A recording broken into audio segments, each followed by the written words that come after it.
What an episode that was, eh, listeners? Full of lasers, extraterrestrials, alcoholics, and guilt-free genocide. Distinct lack of Horatio, though. What the hell happened there? Them upstairs didn't think you were the right fit for such a huge genre departure. What tosh? I'm the infinitely versatile Horatio Fife. The sci-fi doesn't lend itself as readily to a narrator. Well, Hitchhikers had a narrator. That was a far superior show. Well, thankfully, someone came to their senses and begged for my return. You barged your way into the studio. Trev the guard waved me through. You threatened him, and everyone else, with a very large gun. Oh, this old thing. Careful with that. Don't worry, the safety's on. It's an ornate Dutch 19th century blunderbuss. Do they even have a safety? Trev, oh my stars! You said you wouldn't hurt the hostages. Oh God, Trevor, I'm sorry. I'll help Eileen. Raise little globule as if it were my own. They'll be fine. Just do one thing for me. Before I go to the great members-only entrance in the sky. Name it, Trevor. Do your monologue on helium. I don't actually have a monologue. Wasn't even supposed to be in this episode. Hence the hostages and the gun and what have you. Then do Paragon of Animals. Paragon of Animal. From Hamlet. By William Shakespeare. On helium. Yeah. All right. Someone get me a balloon.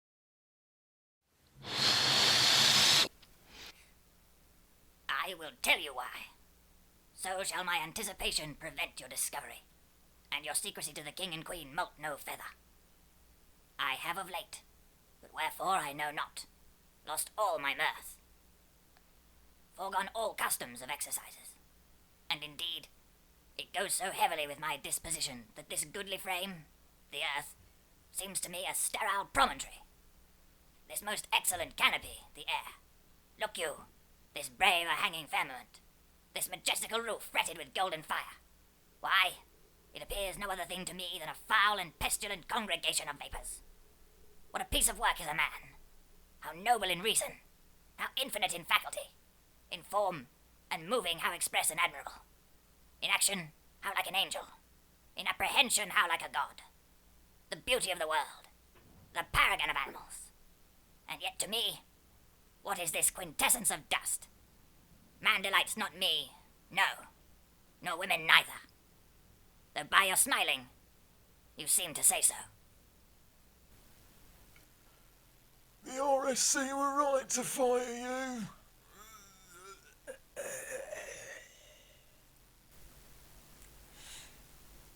Can we record our show now? Sorry about that, lad. Go from this Faux Forks. Are we going to get hazard pay for this? It's not ideal to record with a corpse and an armed nutter in the room. You'll have to submit the relevant compensation request form to HR, and they'll consider your case based on length of kidnapping, time spent in proximity to the deceased, and if you went to school with the chief executive. That's a no then. Typical bloody BBC. Should there not be some music playing? And sound effects? Much better. So this Faux Forks. Action! So this Faux Forks has gone to the 1600s. October 26th, 1605 to be exact. Well, how do you know that? Been taking clairvoyance lessons from the psychic hamster. Well, some of us have a knowledge of history. 'Twas the night William Parker received the communique that commenced the conspiracy's unraveling. Logic dictates that forks were travelled at that time, as he would know of Tresham's whereabouts. He'll no doubt make the death appear as if 'twere a suicide. Investigators of the era would conclude that the weight of his father's recent passing, coupled with his inescapable death, was too much, and he snuffed himself out. Fine detective work, H.G. Thank you, Joe. You're not the only top-class sleuth working the district anymore.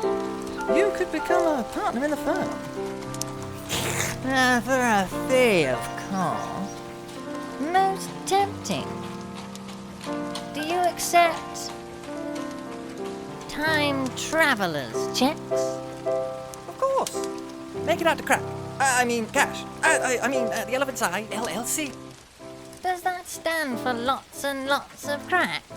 Maybe?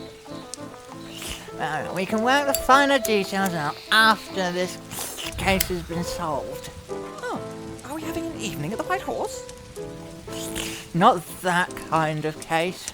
Splendid. Come on, let's get this herd marching. Wait, I have to spruce things up a touch. There's no need to be coy with us, H.G. We are well-versed men of the world.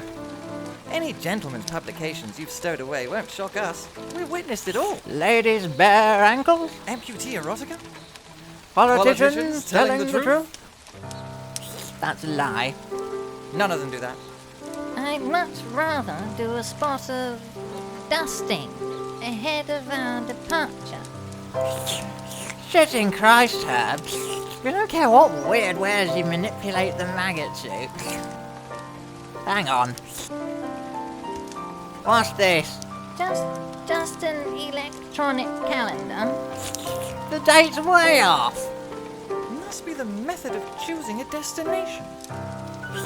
You just checked the readout on the temporal location adjuster, didn't you? I did no such thing. Top-class sleuthing, my leathery hide. What's this pinned to the dash? Pay that no mind, it's the shopping list. 1. Kill Francis Tresham. Followed by make it look like a suicide in bracket. 2. Burn letter. 3. Lunch in Hyde Park. 4. Blow up pub. Quite an unconventional set of items for a shopping list. You wrote down an itinerary? No wonder you think of yourself as some great detective when your foes leave whopping great clues the size of Yorkshire lying around. Bloody hell, Herb, you're as useless as Reggie. Say that again and I'll turn your foot into an umbrella stand. Okay. How lengthy will the travel time be? Not very. I'll regale you with another brilliant adventure story. Could I not read through a couple of papers instead? I imagine it'll end with you doing a run-up.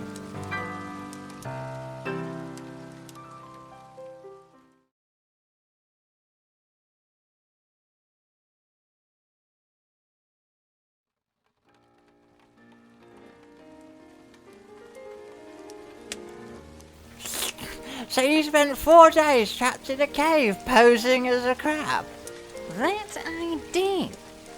Once removed, the podium upon which the carapace of destiny sat swiveled 90 degrees counterclockwise and sank into the ground, triggering a series of camouflage cages that lined the chamber to open, releasing several dozen battalions of Libia Edmondsoni, or pom-pom crabs as the native islanders called them. I could see no method of exfiltration that would allow me to avoid being fatally stung, so I donned the barnacle-bejeweled armor and scuttled as though my life depended on it, which it most assuredly did. Upon exiting the cave, the great crab king Osseous didn't even recognize me. So accurate was my performance.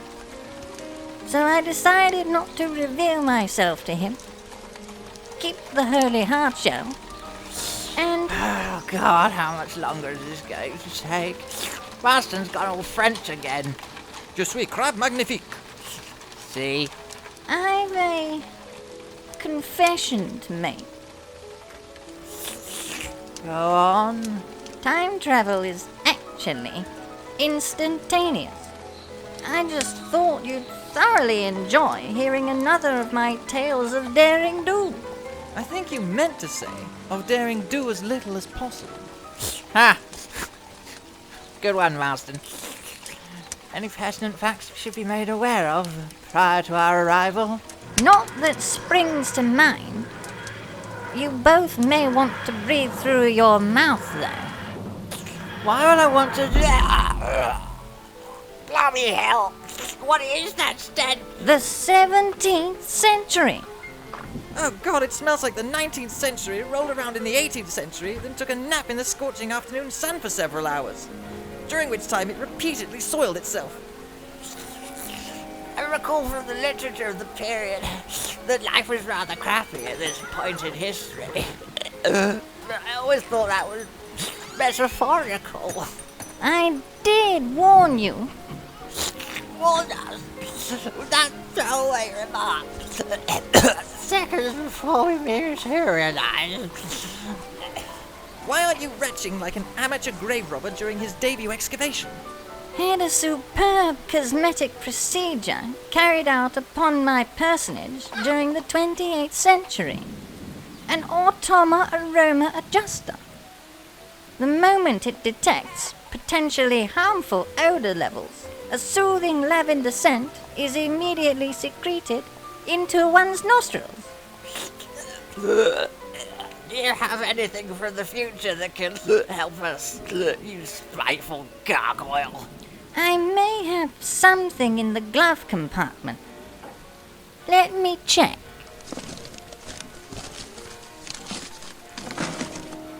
These should do. Nose plugs? Future nose plugs. They also assist with a calming scent. Vanilla, perhaps, or lilac. They're painted silver. Our bleeding edge.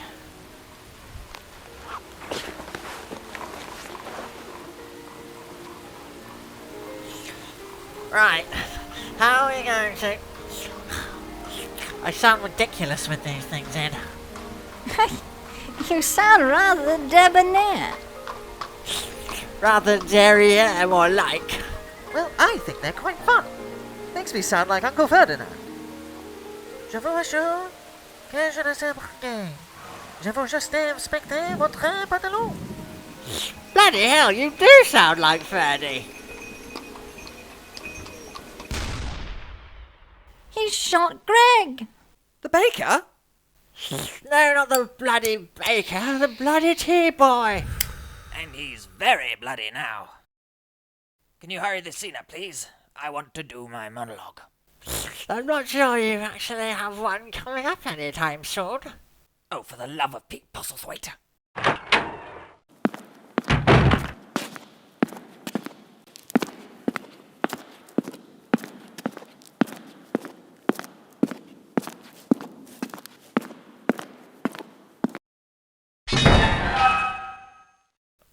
What do you want, Horatio? I'm exceedingly busy. Write me a monologue. Or else Or else what exactly? I'll shoot those cheekbones right off your smarmy face. If I die, you cease to exist. None of this would be happening without me. How am I to be certain you're not just fibbing in an effort to save your own ass? What the bloody hell just happened? I added, Horatio slaps himself into the script. I promise there will be a wonderful wall of text for you to chew on very soon. Do you swear? I swear I'll write you a monologue. Eventually. Now, pretty please. With a lemon drizzle Kit Kat on top. Get out of my office. Okay.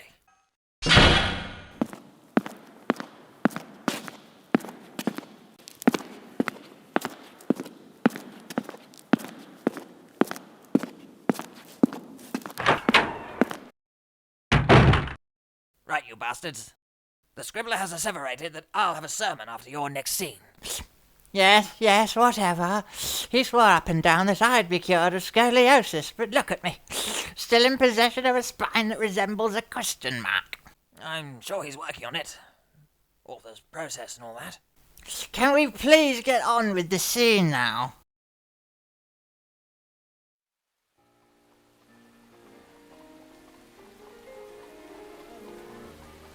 How are we going to find Theo Falls? Astonishingly, Marston has a point for once. He could be anywhere.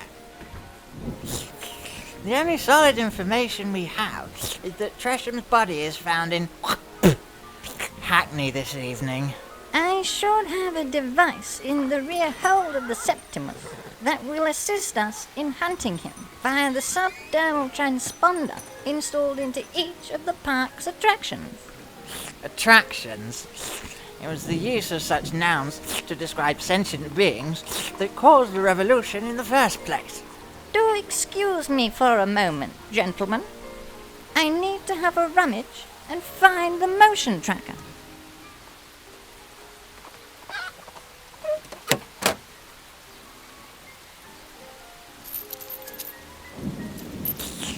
I need a drink. Horrifically. Feels like I'm sobering up. Gin and tonic? Large one. As though I'd mix up any other kind.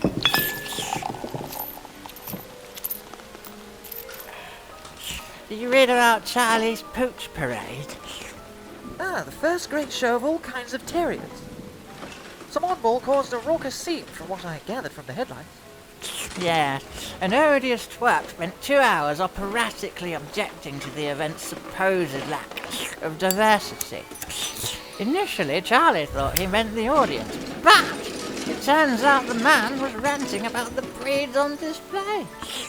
570 terriers, and not one of them Welsh, he screamed, before whipping his chap out and vigorously frothing Lord Alfred Paget's prize Yorkie. The guards were summoned and they dutifully gave chase. As he attempted to escape, the Duchess of Newcastle's wire fox caught the perv's eye, and the appalling degenerate made a beeline for it, not knowing she is an expert trainer, and it her most advanced student. With a series of brief but rather commanding whistles, the Duchess instructed the wire fox to leap up, clamp his teeth around the man's phallus, and yank the worm clean off. Brilliant. Are you going to be much longer, HG? What exactly is the holdup? Does the Septimus magically contain more internal storage space than physics dictates it rightly should, based on its external dimensions? No. It's just an absolute jumble in here. Aha! Found it. Oh. Broken, is it? Quite. Repairable? Not in this putrid period. What's your big plan now, then? Worry not, chaps. I'll be along any moment with a fully working contraption for us to use. Just you wait.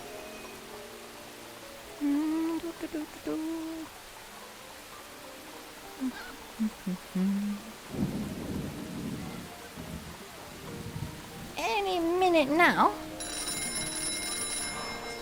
Who the bally hell is calling me? Numbers X directory.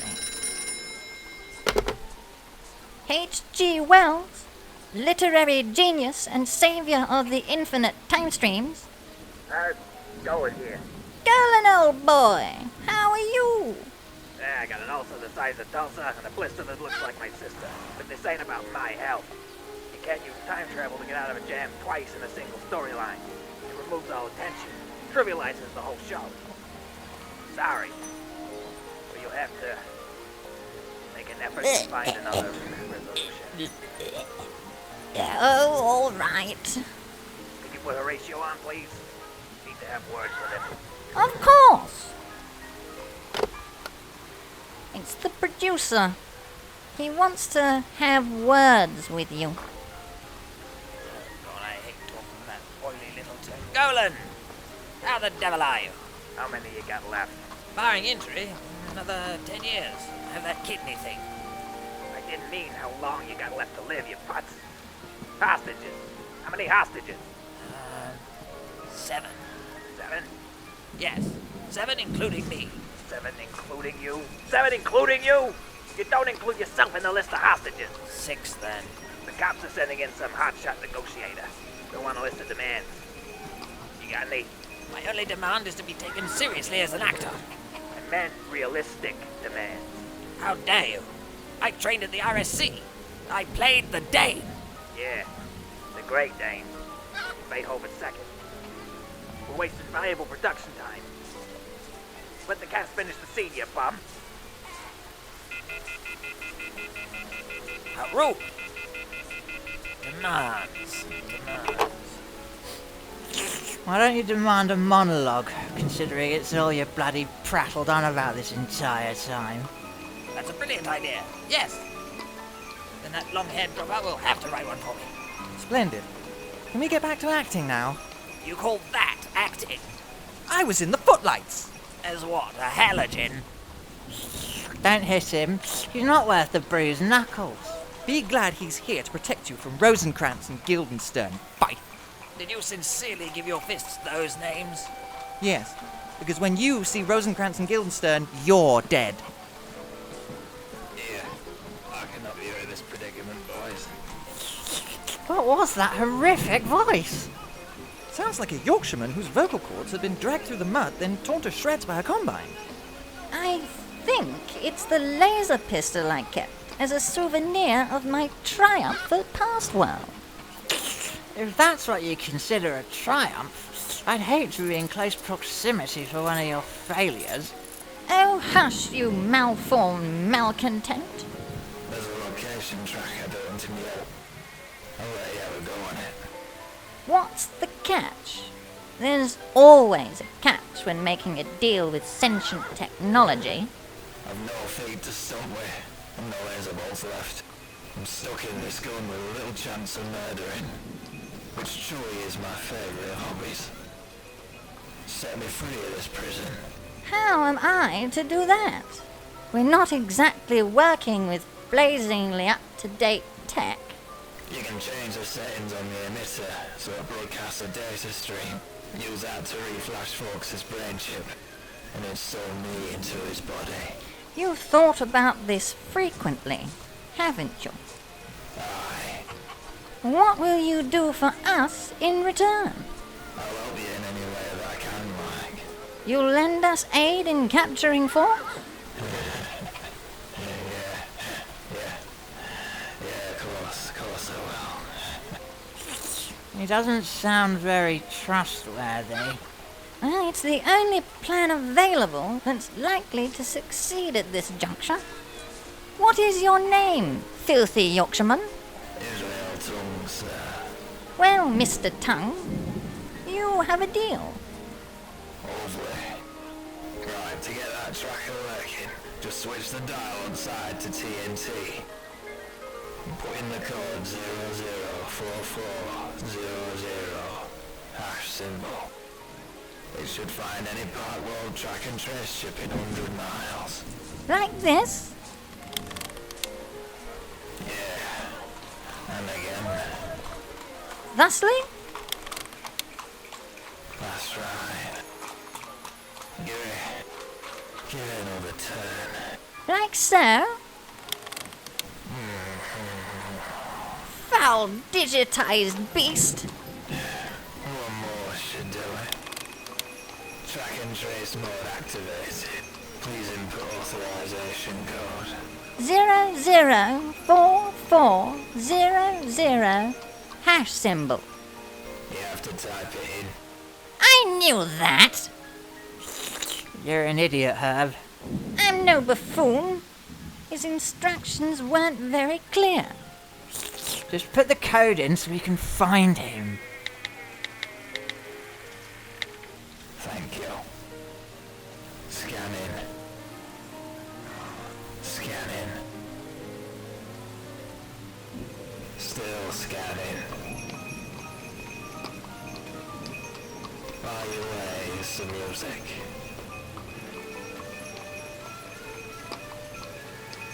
Triangulating. Triangulating. Triangulating. TNT chip phone. Match. Guy Fawkes. Location confirmed. Oh, Where is he? you don't gonna like it. Just tell us. Okay. I warned you. Oxen. Bollocks. Oh, God. What's wrong with Hoxton? It's full of twats. Oh, like Soho? Not those kind of twats. Loathsome, pretentious ones. Fine. Let's go to horrible Hoxton and save the bloody day. I'll save the day. You're welcome to assist me. Are you going to take the credit for everything again? How dare you insinuate that I don't pull my weight? Insinuation? I was stating a fact. Hey, where's my bloody monologue? Don't you dare fade me out, Howard. Right. You, Yes, Mr. Fife? come with me. Why? We're going to have a meeting with the scribe. And you want me to take the minutes? Yeah.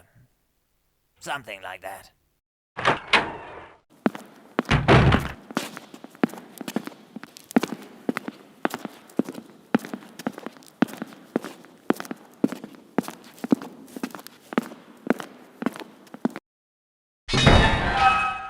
What tawdry games are you playing, Howard?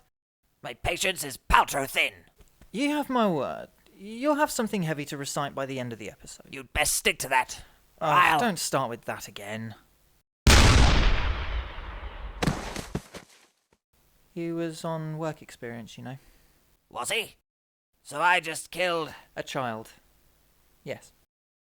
He was also the chief executive's nephew. Wait, you're making that up. I'm making it all up. If I want your nose to drop off, dress in costume, and play the lead role in Macbeth at the Globe, it will. Ah, you think you're so bloody clever, don't you? On the contrary, I'm constantly and consistently surprised by how good I am at this stuff. I didn't think I'd make more than one episode, and here we are, the Series 2 finale. Well, it's much shorter than the first one. Well, that's because of the drastic changes to the format. I don't want to be predictable. What if I tried to act nonchalant, and then... What does that sign say? No death of the author today. I despise you. And I despise me too. I'm going to start the next scene now. Try not to interrupt. Ta-ta!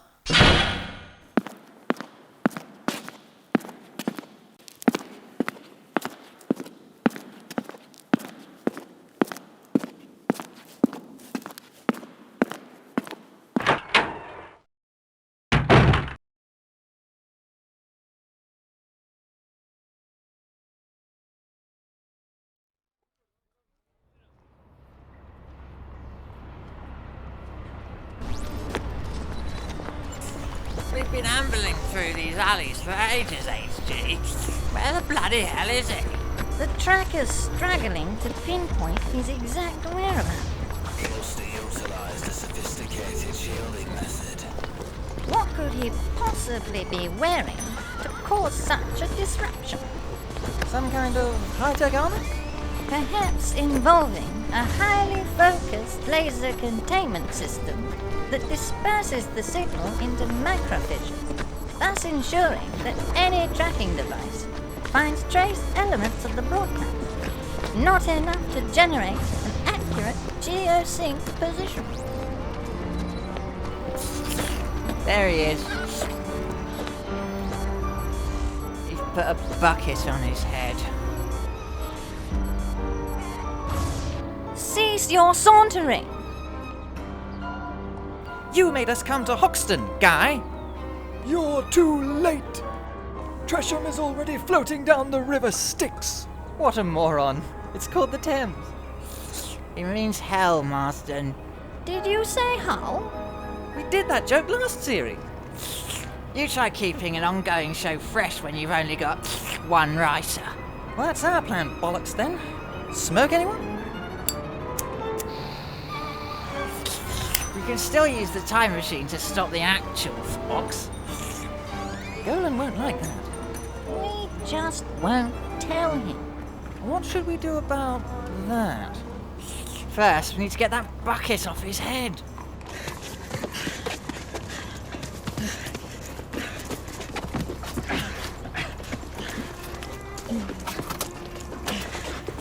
Hold his legs, HG. But the floor is filthier than Mr. Tongue's voice. Just do it. Fine. It'll ruin my slaps, you know. This pint-sized pensmith shan't hold me for long. He doesn't need to. Marston? Yeah? He's hiding drugs in that bucket.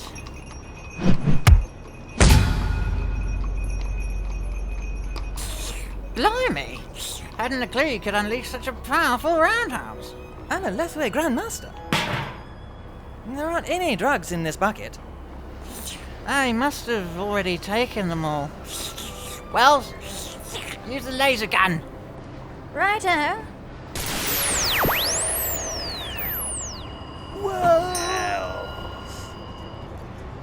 Lovely. Look at them legs. Good stomping legs there. Thanks, gents. Excellent.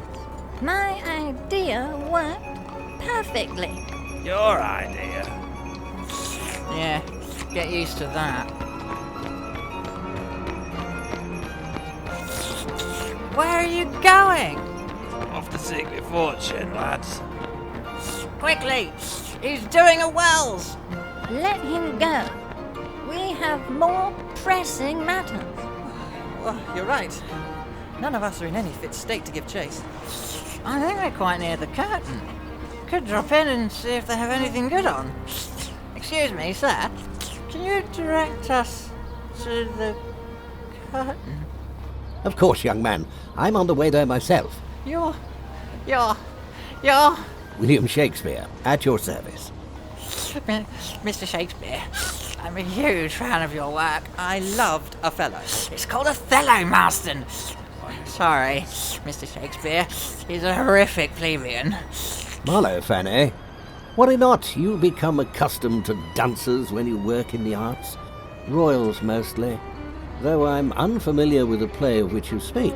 Art thou sure 'tis one of mine? It's definitely one of yours. It's about a general, the titular Othello, who elopes to Cyprus with a woman named Desdemona, the daughter of a senator. His servant Iago claims she's having an affair with one of his lieutenants because he's gangrenous about their love. Desdemona says it's a lie, but Othello is having none of it. Iago suggests Othello should send some assassins to kill the lieutenant and suffocate Desdemona in her bed. Othello later finds out that Iago is a lying bastard, made the whole thing up, so he tops himself. Brilliant. It does sound rather good. Pray tell, are there any sizzling gypsies? Stop gushing your trunk all over the great bar. We need to stop the real force. Oh, yes. Sorry. Fantastic to meet you, Mr. Shakespeare. Don't you stop writing them. And please cease not in your viewing of them. I won't. Bloody hell. That was William bloody Shakespeare.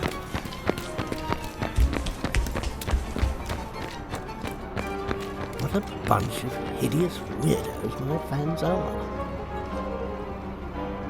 Our triumphant trio raced through time to warn any and all who would listen of the impending incendiary incursion that would soon be tearing through the Houses of Parliament.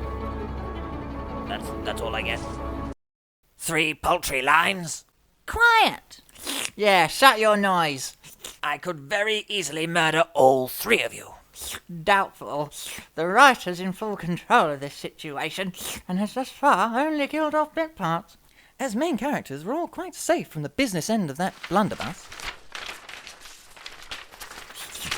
Why has most of the dialogue been crossed out on these pages? I've been waiting 4 months to do a harangue, so I've redacted the majority of this overly verbose hogwash to hasten the end of your scene. Now it all feels rushed. The listeners will think the scribe just gave up. Oh, it'll be fine. He only has one fan. Ahoy hoy. Mr. Fife, This is he. my name is Siegfried Isle. I'm a crisis consultant working alongside the Met. Do you have a minute to talk? I've several. We don't. Shut your cake hole. Mr. Fife, do please calm yourself. I'm calm. Don't tell me what to do. You're not my dad. I'm sorry, that was uncouth of me. Mr. Fife, we're all wondering what you hope to achieve by this. Are you dense? When the schoolyard bullies picked on you, did they call you the unpopulated isle because of your obvious low intelligence? They actually called me the overpopulated Isle, because I was rather rotund. I was quite plump in my youth too. It's horrible, isn't it? Children can be so cruel. I see what you're doing. Trying to de-escalate the situation by humanizing yourself to me. It was worth a try. It is my job, after all. I just want to show you that other people understand. I understand what you're going through, what it's like. You have no comprehension of what it's like. No idea in that pig-shit skull of yours at all. Seeing so many lesser thefts from the Academy becoming household names while I debased myself for rent money. I had no other recourse but to toil away in voiceover jobs and daytime soap opera spin-offs. It tears a thesp up inside. There was one snivelling little shit. I made him wash my balls for 3 months. Nothing sexual about it, mind. Just the way things were done at the Academy. That fucker is playing Sherlock now. I should be playing Sherlock. He's worked very hard to get where he is. With such a comical name, I imagine he was bullied just as you were. That's not even his real surname, you know. We started calling him that after he was found in a broom cupboard wanking off with a loaf of bread. Do you have any demands, Mr. Fife? Bond. On DVD or Blu-ray? The role. I'll see what I can do. That's mediatory jargon for not a chance, isn't it? You're very perceptive, Mr. Fife. I did my homework. Watched The Negotiator last night. That film stirred in me the desire to pursue this career. How is it to watch now after the allegations against Spacey? It caused me to feel quite uneasy. I imagined he must have used similar tactics to coerce young boys in... Wait, stop it! Stop it! Give me the Bond role or someone dies. One of the top build.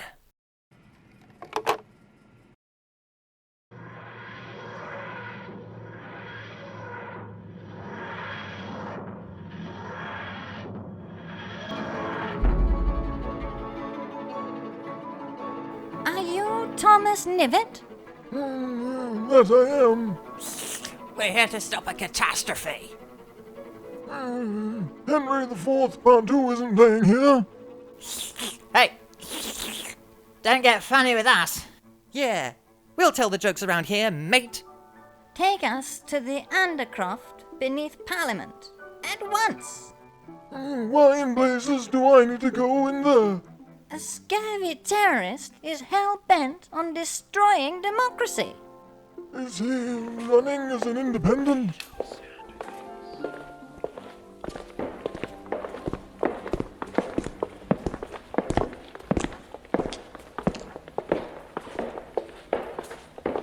Hiding somewhere within this crawlspace is a madman armed with enough gunpowder to lay the whole bally building to ruin. If this is all some kind of jolly, I'll box your ears. Oi! Who are you? My name, Guido Johnston. Can't fool us, Guy. I've burned enough effigies of you by now to know exactly what you look like. Not even a privy attendant could conjure up a less spurious pseudonym. What's his real name? Guy Fawkes. Guy Fawkes. I'm arresting you for the attempted unlawful demolition without a permit or safety apparatus of this here building. After the show trial, you'll be hanged and quartered. Balls. Ha! His mustache dropped 4 feet. Fine work, chaps. Couldn't have stopped him without you. You're speaking as though you did all the work. Well, it is my time machine, It was a team effort. and I'm team leader. No one nominated you. While they argue, I'm going to have a celebratory smoke. Marston! Marston! No! Oh, now you want to play rounders, huh? Quick! The whole place is about to go up. Make like Thomas Burke and...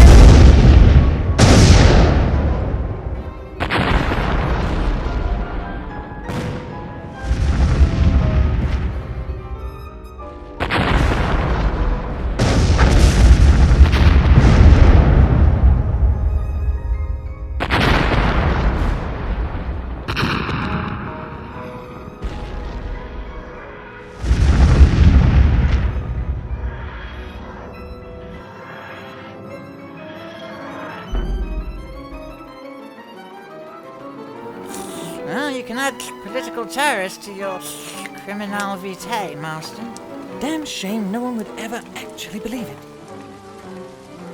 Wonderful to be back in our office. In a far less pungent present. Top work, gentlemen. Another triumph. We left a certified madman running unfettered in the early 17th century, accidentally destroyed the Houses of Parliament, and inadvertently penned a Shakespeare play. Not bad for an afternoon's work. Shall we have a quick brandy followed by some much-needed and well-earned rest? Splendid idea, old boy. Fancy a drink, HG? I could be tempted. Excuse me one moment. H.G. Wells, God amongst men and titan of the written word. Bunty! Yes, of course I'll be there. You'll bring the glorkanakana, and I'll donate some flooping Gringador. How will I recognize him? A crocodile with the face of Humphrey Bogart. Okay. I must away, detective. I've been invited to a dinner party at the end of the universe. As a farewell gift, here is a first edition of my greatest novel. Thank you, HG. I've personally signed it, too. Dear fan, the pleasure was all yours. Wells. Thanks. You are most welcome. Hey, Wells, where are you going now? Back to the future? Now that was just blatant plagiarism. And with that, he was gone. I hope one day to see him again. But I very much doubt the time traveler will ever return. Will you read his book? Nah, blood makes it sound utterly preposterous. Aliens from space invading Earth? As if aliens have nothing better to do than come to this shithole. Quite an, interesting chap. Yeah. Bit of a dick, though.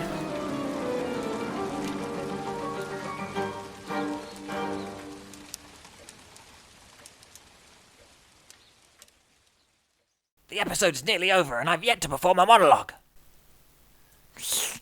We've just had these pages sent through.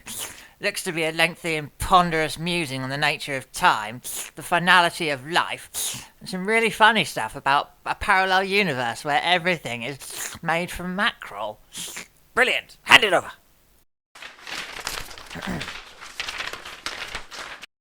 A great man once pontificated that time is a flat circle. His musings were entirely incorrect. Time is a ball of wool, wrapped tightly around itself, strand over strand, entwined to ensure one can see neither beginning or end. Ratio 5! You're under arrest for the murders of Trevor Elm Street, Greg the T-Boy, A Childhood Work Experience, and Hamlet, Scene 2, Act 2.